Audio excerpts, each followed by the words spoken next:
Good afternoon. I'm Heather Gates and I'm the CEO of CHR. We're just going to wait a couple minutes for others to join us and then we will get started with our second Stress Less presentation today. Thank you.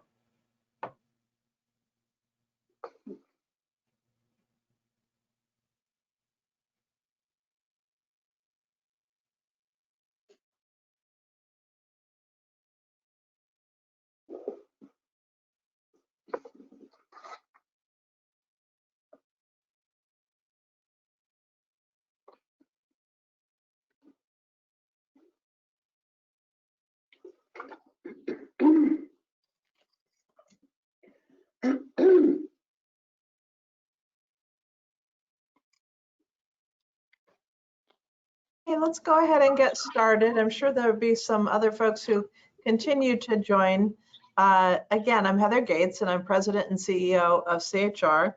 I'm just so happy to welcome you to our second Stress Less presentation. Given everything that's been going on in our world recently, this topic is certainly timely. So I hope you enjoy our presentation today. For those of you who are not familiar with CHR, we are the most comprehensive nonprofit behavioral health care agency in the state of Connecticut, and we offer a range of programs, including services via telehealth for children, families, and adults. We are also the only agency in the state to meet all of the rigorous federal standards to become a certified community behavioral health clinic, known as CCBHCs. And we are here for you and your family during this crisis and always. Before I turn the floor over to Peggy Winsman, CHR's wellness coordinator and part of our CCBHC effort known as CT First, I need to cover a few housekeeping items first. Please submit all questions in the chat box on your screen. Answers will be provided at the end of this session or via email. We do it that way because we keep everybody on mute so that the presenters can be heard by everyone. We will send you the PowerPoint and recording of the presentation after the meeting. And then please fill out the survey at the end of the presentation. We love feedback and want to use it to improve upon these every time. So again, thank you for joining us today. And we appreciate all your help and support. And now I'm going to turn it over to Peggy Winsman, and please enjoy the presentation today. Hi, Heather. Thank you so much for that. And happy summer, everyone. Welcome to our stress-free summer event. It is really nice to be here with you. If you were online with us for our first Stress Less session, I want to thank you for your positive feedback, and we were happy to hear that there was some helpful information. Our program today is packed full of more information and activities about stress reduction and wellness boosting. Andrea Cordis, my favorite yogi, hello Andrea, is with us again, and we have put together many facts about daily routines that we sometimes take for granted. Hello. There are many things that we do that if we bring our attention to them and change it up a bit, it can help us with our stress, our mood, our ability to focus, and just feel better in general. If we just become intentional with what we do, it'll help a lot. And who doesn't want to feel better? We all continue to be faced with more things to cope with every day. As Heather said, the pandemic and the possible increase again of its spread as businesses begin to reopen. The return to work, of course, has its own set of stressors, and then there's childcare issues during summer months. Then there's the horrific killing of George Floyd and the protests and demonstrations that have ensued. To compound it, the verbal fusillade from individuals and groups has been nonstop. I'm happy to say that we do have renewed hope that we will be able to accomplish big changes around issues of race, equality, and inequity. I'm grateful every day that there's more evidence that people are coming together around this. It's important more than ever that we don't lose sight of it, that we learn how to be more open and communicative, more kind to each other, and it's even more important that we take very good care and be kind to ourselves. So none of these things by themselves is easy to cope with. So the weight of it all at once is unbelievably difficult for us all.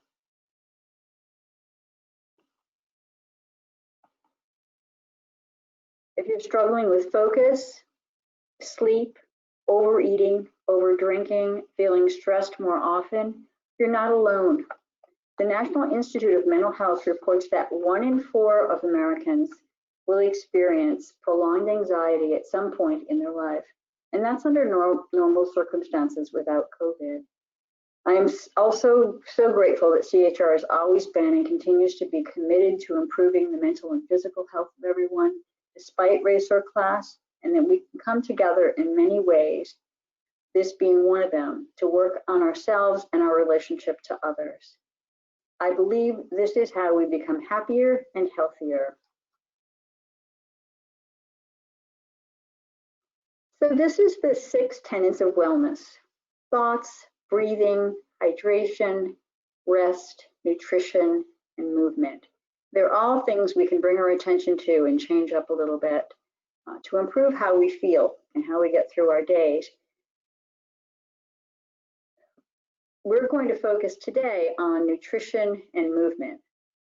We're going to pay particular focus on nutrition time-wise, and then during our next session, we're going to focus on the other things. I'm going to start us off with some facts.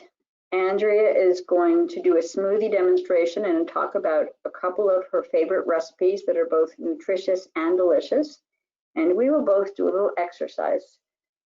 We're going to do a little exercise with you, a little less than we had planned time-wise. And Andrea is going to wrap it up with yoga. So we have a serious relationship in our country with junk food, and especially sugary junk food. The problem is it tastes really good. We really like it. And at some point we feel like we have to have it. Not so much a fun fact is that obesity, a common and costly health issue that increases risk for heart disease, type 2 diabetes, and cancer, is still on the rise. A recent CDC report shows that almost 40% of American adults and nearly 20% of adolescents are obese, the highest rates ever recorded in the United States. 1 in 5 adolescents ages 12 to 19, 1 in 5 kids ages 6 to 11, and 1 in 10 preschoolers ages 2 to 5 are considered obese, not just overweight. Obesity is medically defined as having a body mass index of more than 30.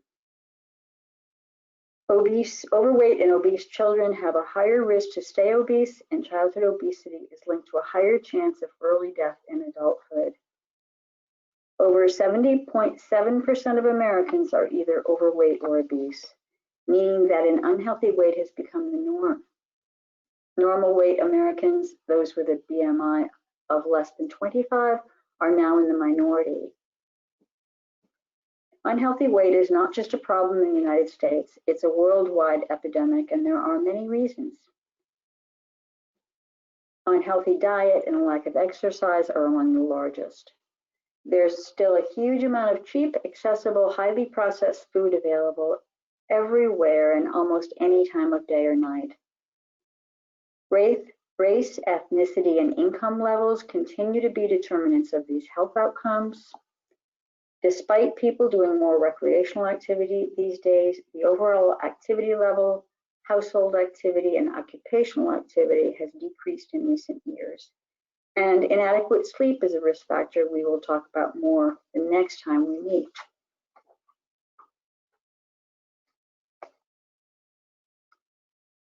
So given all the information I just gave you, you may be wondering why we were looking at the picture of the brain. It's a good question. There are ongoing studies about what happens as a result of the consumption of these junk foods in adolescents and adults. We know that overeating these foods results in obesity and other physical illnesses. The brain also has a role in this. The yellow area indicated on your slide contains the prefrontal cortex, which is responsible for our cognitive control. It controls our behavior, our urges, and our temptations. It's the last part of the brain to mature and matures into our late 20s, which is pretty significant. Further, there's a cycle that occurs when it comes to eating sugary foods, junk foods, and it's related to brain function, our behaviors and our controls. And it's also related to memory, which is a function of the hippocampus. So this is the cycle of your brain on sugar. I'm not a neuroscientist, as you know. So this is a very simplified version of the cycle. And if you're interested in this at all, you can just Google TED Talks and search your brain on sugar. And there's a lot of really great information contained in those talks. So when we eat junk food, our reward center in our brain is activated. Dopamine is released. Dopamine is the feel-good chemical. And then we want more. We crave more, we eat more. We begin to build a tolerance for this. We begin to lose control over it. Our brain becomes overwhelmed as we crave more.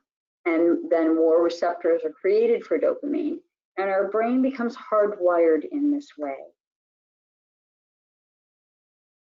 And as this pattern of overeating junk food continues, the result is inflammation in this area of the brain. And so what that means is there's a degeneration of brain cells and a change in the neuroplasticity of cells. So our impulses and behaviors have been affected, our memory is affected, and even more concerning is there are other cognitive deficits also result from this. And in the long run, we feel sadder. This impacts our mood and can lead to depression and mood disorders. So what do we do about this?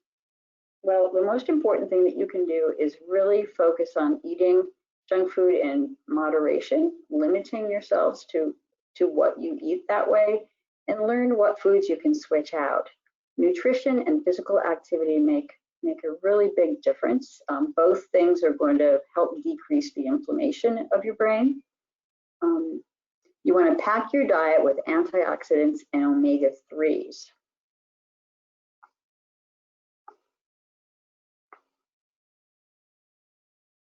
So we have several lists of different antioxidants and the omega-3s.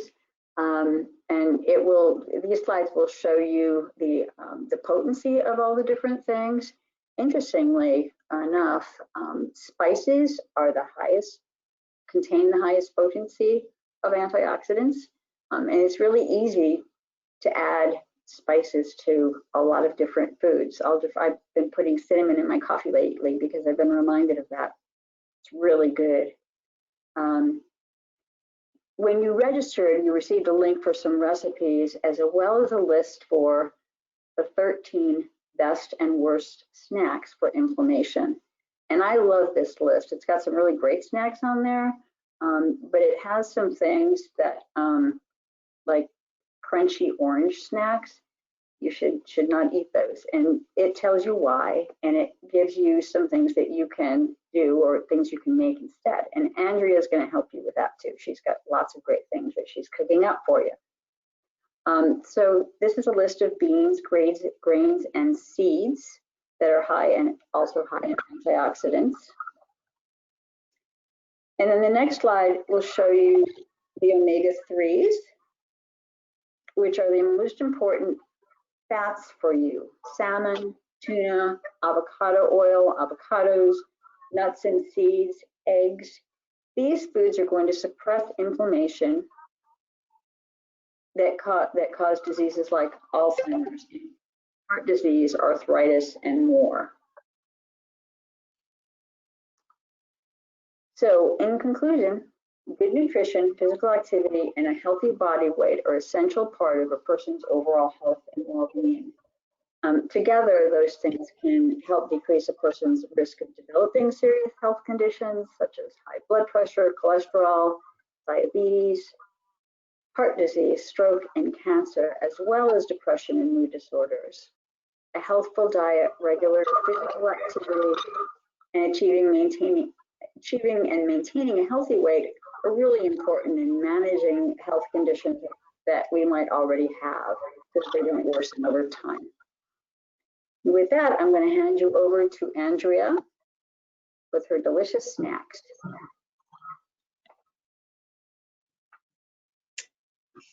All right, so we have a ton of great snacks, and I think we're going to get rid of the PowerPoint so you can see them up close. I have made all of the snacks that are in the handouts. You can find those in the little handout section on the right-hand side of your screen, just as a drop down, and you can download those. And I believe they'll also be emailed out to you after the presentation. So I thought we'd start with breakfast. Breakfast, this is actually what I had this morning, and I sacrificed and saved a waffle for you guys, but these are my protein waffles. So this recipe is better for you than, say, a Bisquick or a waffle mix that has lots of sugar and lots of carbs in it that you don't need. You make it simply with 1 egg, a scoop of protein powder, any flavor. These are vanilla. You can make it with chocolate. I love to make chocolate waffles and top them with melted peanut butter for a little extra protein. A little baking powder, salt, and a little shot of vanilla in there as well for flavor. You can, if you're vegan, I'm vegetarian, so all of my recipes are actually vegetarian and vegan friendly, so you can change out the egg for a flax egg. And if you'll notice, both eggs and flax were on Peggy's list of foods that were high in that omega-3. Protein powders, let's talk about that for a second because they're in a lot of my recipes today. Those are probably your more expensive ingredient that you're going to have in any of the recipes I make today. You can find it ranges from about $12 to about $30 for a container. It's usually a bag or a can, and you get that. It lasts for about 3 to 4 weeks, depending on how often you use it. So it is a really great source of protein, especially if you're vegetarian or vegan, because sometimes we don't get enough protein. Protein is a great thing for building muscle. Which muscle weighs more than fat, so you always want more muscle than you have fat. And protein also helps you stay full for longer. So if your snacks and your breakfasts and your lunches have more protein in them, you won't be as hungry later in the day. There's also a few different forms of protein. There's whey protein, which is a dairy-based protein. So if you're vegan or you have trouble digesting dairy, you want to avoid that one. I use a vegan protein. It's got pea protein in it for the most part and a few other vegetable-based proteins. So those are offer just as much protein as your whey protein. So that's our protein waffles. Let's move on to snacks. So Peggy also mentioned those crunchy orange snacks that we want to avoid. So I have a few alternatives for that. First of all, carrots, a great crunchy orange snack that you can serve with hummus. So this is a homemade hummus. I like it with carrots, or I also love to eat it with little snap peas or celery or cucumbers, whatever vegetable you like. But what I love about hummus the most is it is super cheap and easy to make. So I buy just 1 can of chickpeas, and that will make, this is actually only a half a can of chickpeas, so it'll make double this if you use a whole can. And it costs less than $1. All you have to add to it is a little bit of olive oil, which most people have laying around, a little bit of lemon juice. You can even avoid that if you don't want it. Just add a little water to thin it out. And then spices. I always put a little sea salt, a little pepper. Sometimes I'll throw in red pepper flakes if I want a little spice to it, or cumin. You could throw garlic powder in there. And it's kind of like a good substitution for like a dip that you might have with chips. Speaking of crunchy, these are roasted chickpeas. So again, $1, less than $1 for a can of chickpeas. These take maybe 25 minutes in the oven. They come out super crispy. Word of caution, they're addictive, and I would eat them like the whole thing myself. But you know what? They're not that bad for you, so you can eat the whole thing yourself. And they're really best the day that you make them. Chickpeas are a huge source of protein. In the can itself, it's 6 grams of protein in 1 serving, which is a half a cup of chickpeas. So that's a pretty decent amount of protein. Another favorite snack of mine, because I have a little bit of a sweet tooth as well as a salty taste that I like, are these. These are delicious. They are chocolate chip cookie dough bites. And they're more edible than your regular cookie dough because you're not supposed to eat raw eggs. So these are quick oats that you pulse in a blender until they turn into like a powder. And then I add a scoop of my vanilla protein powder, although you could add chocolate if you like that flavor. A little vanilla extract, a little bit of milk of your choice. I, again, use a vegan milk. I use coconut milk or almond milk. And then dark chocolate chips. So we really want to look for the dark chocolate.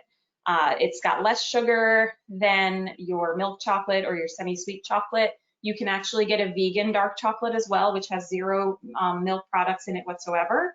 And they also, dark chocolate is full of antioxidants as well.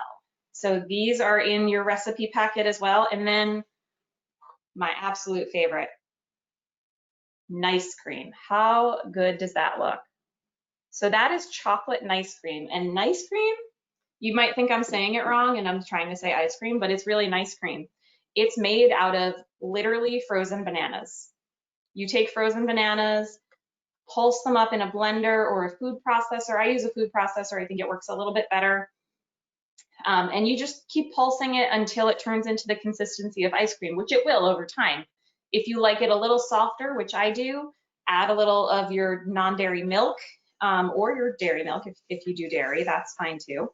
And you can add flavors. I add chocolate protein powder to that, or you can add a little Greek yogurt. Greek yogurt is a great alternative for protein powder because it's very high in protein. Just look for the non-flavored ones because the flavored ones tend to have sugar in them.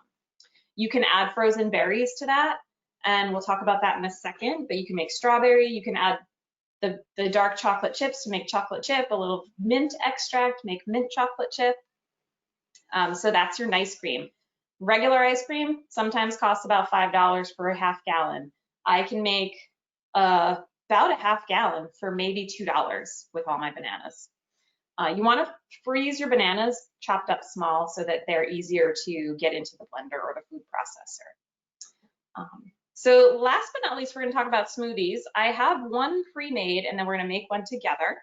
So this pre-made one is my beet and berry smoothie. You can see it's got a little chunks of blueberry skins in there because I used blueberries today. But really, it's just cooked beets. And I don't like extra work in the morning, so I buy my beets pre-cooked.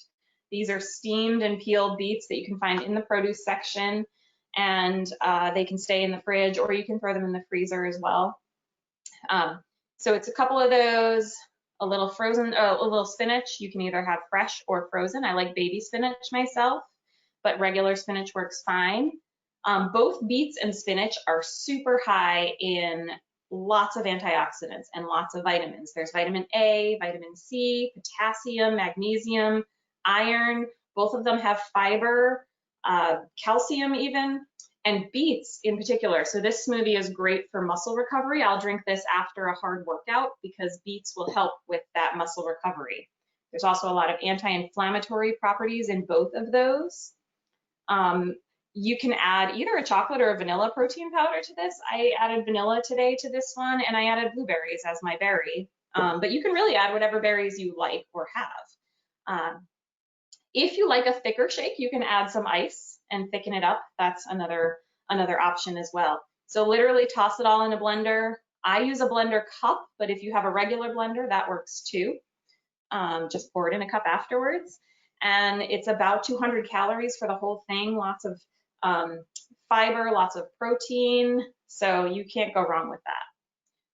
We're gonna make my favorite smoothie though, the Chunky Monkey right now. So you're going to start with your spinach. So about a cup of spinach. It seems like a lot, but honestly, you don't even taste the spinach. So it takes up quite a bit of my cup there. And then you're gonna take your frozen bananas, add those in. Again, cut them up into small chunks so that they process a little bit better. I'm gonna add my chocolate protein powder. So if you're using Greek yogurt instead of a chocolate protein powder and you wanna make the Chunky Monkey, add a tablespoon of cocoa powder instead. I'm gonna add my milk. I'm using, again, coconut almond milk. Feel like I'm on the Food Network. This is fun. And then you're gonna add some peanut butter, because Chunky Monkey, if you've ever had Ben & Jerry's ice cream, Chunky Monkey is chocolate, peanut butter, and bananas. So you wanna look for a natural peanut butter when you're getting peanut butter. No sugar added. It's a little bit more expensive than the regular peanut butter, but it's still not out of the budget for most folks. That looks like about 2 tablespoons. Not one I'm measuring myself. I just kind of like to add things. And don't worry, I'm not going to blend this on screen for you, but I do want to talk about the spices that I add. So I add turmeric, just a little shake. And I'm going to talk about them in a second. I add cinnamon, ginger, and then I top it off with a little black pepper. So black pepper and turmeric, they're like married. They go together whenever you use them for anything, because they the black pepper actually helps your body absorb the turmeric. So all of the spices that I mentioned, I'm just gonna screw that on. I'm not gonna blend it because it's super loud. Takes a little while. I don't add ice to mine personally because I think it's thick enough as it is, but you can add ice. All of these spices are great for inflammation. They are all anti-inflammatory. They all are full of antioxidants. Like Peggy mentioned, spices are super high and super potent in those antioxidants. They also help regulate your insulin production for your blood sugar. They can help with digestion. They're just so awesome for you. So anyway, couple of pulses and you've got yourself a delicious Chunky Monkey smoothie. Again, all of these recipes are in your packet and will be emailed to you as well. And I believe we are ready for Peggy to do a little exercise with us. Yes, we are. I'm coming. That was fabulous. Thank you. Oh my goodness. I love the ice cream in the little ice cream glass. That was right. Beautiful. Thank you so much. You're welcome. So we're going to do a little less exercise than I had originally planned on, because I really wanted Andrea to take some time on that nutrition piece, which was really great. We are going to talk a little bit about the importance of movement and exercise. So prevents high blood pressure, diabetes, arthritis, and can reduce anxiety, improve mood. Further, it helps ease depression and anxiety, because when you exercise, it releases feel-good brain chemicals, reduces immune system chemicals that can worsen depression, and it also increases, when it increases your body temperature, it has a calming effect, which I think is a really cool point. There were a couple of things that I was going to do. Again, I've changed it up a little bit, because Andrea is going to do some yoga after this also, and I don't want us to run late. So the thing that I'm going to focus on today is helping you manage your body stress as you sit at your desk, or whatever however you're working from home these days. At the beginning of COVID, there was a lot of reporting from the medical community that musculoskeletal issues increased dramatically because people were not sitting at their desk, which was ergonomically set up for them. People are working differently. So it's really important that we look at that and focus on, how do you sit, your posture, and those things that are going to help you to feel better too. When you sit at your desk and you're hunched over your computer, I know sometimes at the end of the day, I'm like all turned and twisted, and I've got to really focus on keeping my shoulders back and my chest open and my posture good. It really takes some attention to do that, because as you get tired, you lose sight of it. So let's see, let me check my notes here. Yeah, so the other thing that happens, I think, at home is, I know I've talked with a couple of people like myself who you're sitting at your desk and you just lose track of time and you're working away and you don't get up and walk around, or you're not talking with people off and on. And so it just changes things up. So focusing on this is important. So the first thing that we're going to do is talk about posture. So I'm going to just take my sweater off so that you can see my shoulder movement. So it's really important when you're sitting at your computer or at your desk or your table, just always be aware of engaging your core, tucking your belly into your spine. Your back should be as flat as you can keep it. And just as you breathe in, just elongate your spine, breathe up. And as you exhale, just move your shoulders down and back, but still keeping your chest open. Your knees, making sure that where you're sitting, that your knees are not above your hips. And that goes for exercising too. If you're on an exercise bike or a bike outside or any pieces of equipment where you're sitting, make sure that your knees are at least level with or lower than your hip. Level is good, because if your knees are always up above your hip, over time that's going to wear on your knees and hip, and you're going to cause some damage, and you'll have some pain as a result of that. So with your nice tall posture and your knees in the right place, engaging your core. So we're just going to start with some shoulder rolls. And so what's recommended is you just roll your shoulders back 10 times. And you can do this a few times a day as you're working. Just try to notice when you're starting to hold stress in your upper body. So rolling back 10 times, and you can try it with me if you like. The cameras are not on, no one can see you. And as you roll back, you're opening your chest, you're squeezing your shoulder blades together behind you. I can hear some crunching, which means things are falling into place better.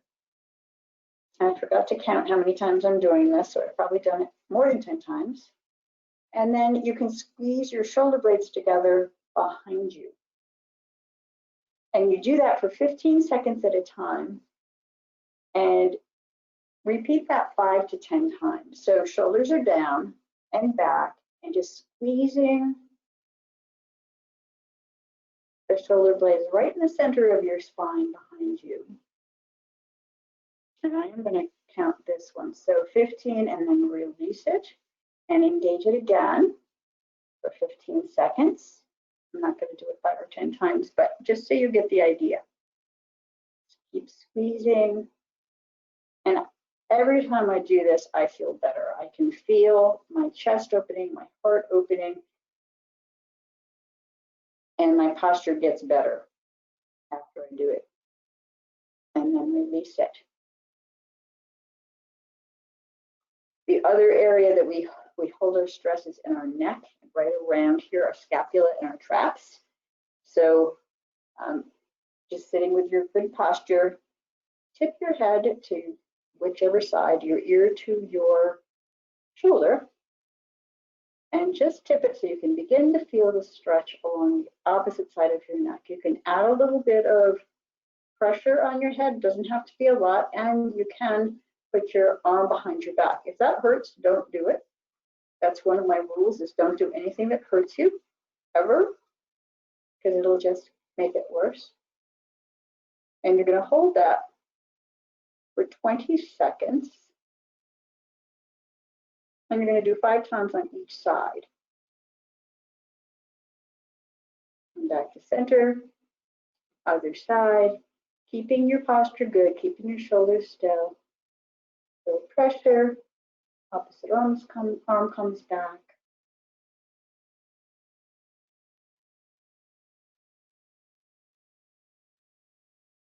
"20 seconds.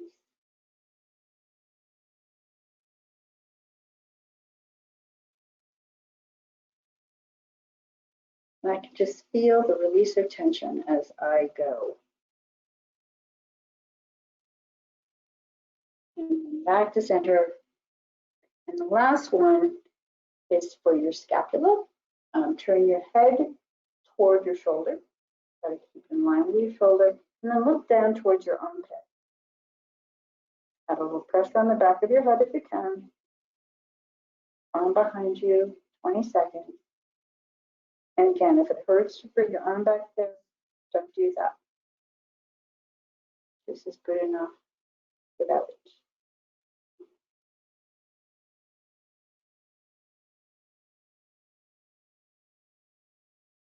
Bring it back to center, other side.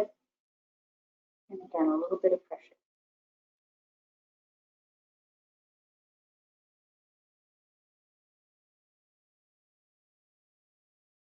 Back to center, and again, 20 seconds, 5 times. As you're sitting at your desk, and you start to feel stress and tension up in that upper back, just engage those exercises. So it's back to Andrea to close out Yoga for Anxiety. And I hope you got some good information today. Let us know, and we'll see you next time around. All right, so we've done some yoga before together. If you worked with me last time on the Stress Less event, we did some yoga, and you'll see on this slide, there's a lot of, yoga's great for anxiety. Yoga's great for so many things. But what it really does is that deep breathing and the coordinated movement with the breath can actually help quiet the mind. We're gonna do a pose or a series of poses that really kind of coordinate breath with movement and kind of helps to bring that busy brain down a little bit. It obviously relieves tension in the body. Like Peggy said, we hold a lot in our shoulders and our neck. So most yoga poses really tell you to relax your shoulders and open up your heart, things like that. It creates focus and awareness. It can obviously promote some relaxation as well. Slow controlled breath, which in yoga we call pranayama, can actually help to regulate the nervous system and kind of balance out the 2 parts of the nervous system, which is a whole other lesson. And then lastly, the poses, which we also call asana in yoga, they can help with feeling grounded and present. So we're going to do 3 little poses today together. The first one we're going to do is actually going to coordinate our breath with our movement. So I'm just going to move my chair off to the side a little bit. You can do this seated or standing. I'm going to do it standing, and I apologize, the lighting in my basement is not great with this particular format. Maybe if I stand back a little bit, that's better. So we're going to do half sun salutations. Half sun salutations are great for coordinating the breath with the movement. You're going to start off in a standing or seated position with your feet together, or your feet can be hip distance apart for balance. Your arms will be down by your sides, lifting through your head and your heart. Inhale, bring your arms up overhead. Exhale, swan dive down. Let your knees be soft here. Inhale, halfway rise, so straightening your legs and flattening your back. Exhale, fold. Inhale, bend your knees deeply, rise all the way up, bring your arms overhead. And then exhale, your hands to your heart. Step forward, see if that lighting is better. It's really just my basement lighting, I'm sorry. Let's try one seated. So you can see that. So you're gonna inhale your arms up overhead. Exhale, swan dive down. For seated, bring your hands to your knees. Inhale, halfway rise. Exhale, fold. Inhale, roll your body up, bring your arms overhead. And exhale, your hands to your heart. So those are half sun salutations, seated and standing. The next pose that we're going to do is tree pose, which is a very grounding pose. So what grounding means, it really makes you kind of feel connected with the earth, which can be very calming and relaxing. So it also works on your balance, which helps with focus and awareness. You can do this seated or standing. Since I'm seated, we'll do one seated and then I'll stand up and do the other side. So we're going to start with our right leg. Not sure if this is a mirror for you or not. Taking the heel of your left foot off the earth and resting your heel on your ankle while you bring your knee out to the side. Or you can bring your foot up to your calf. If you're standing, you can skip over your knee and bring it to your thigh. I'll do that when I stand. Bring your arms down by your side and then inhale them up. Finding your branches. They can be a wide V, a narrow V. Your palms can be touching or steepled. Your hands can even be at your heart in prayer or even on your hips, whatever branches work for you for your balance. Find that focus, keeping your head and your heart lifted.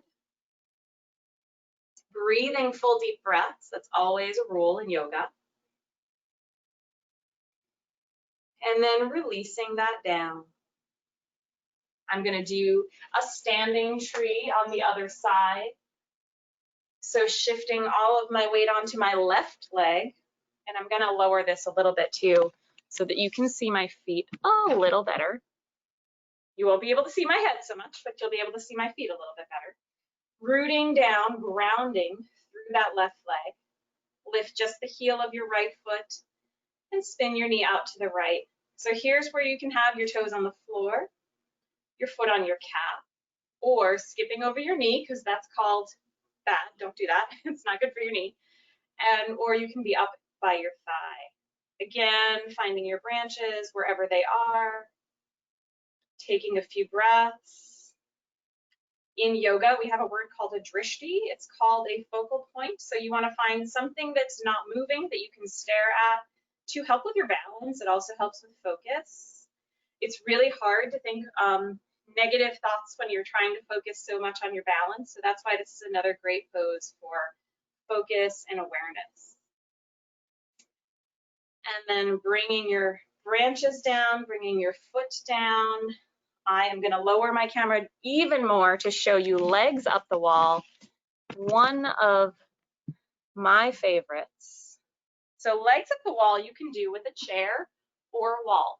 I don't have a wall down here. This is a fake wall here. So I'm going to use a chair today. 4 legs up the wall. This is extremely good for relaxation and just calming yourself down. You can do this any time of day. I love to do it at night. You're going to bring your backside, your sitting bones, really close to either the wall or the chair, and just lie down. Keep them going close to the wall, lying down, bringing your legs right up. So if you're on a chair, you can rest your legs right on the chair. If you're next to a wall, you can have your legs right up the wall. You can also do this without a wall and hold on to the back of your thighs. Wherever you are, you're going to take 5 full breaths. You can rest your hands on your belly if you're not holding up your legs. You're breathing in and out of your nose if that feels right.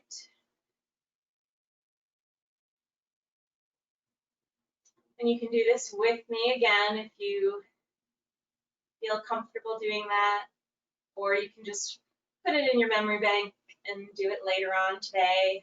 And just see how you feel. Focus on letting everything go. I do want to show you how to get out of it, so let's just take one more breath.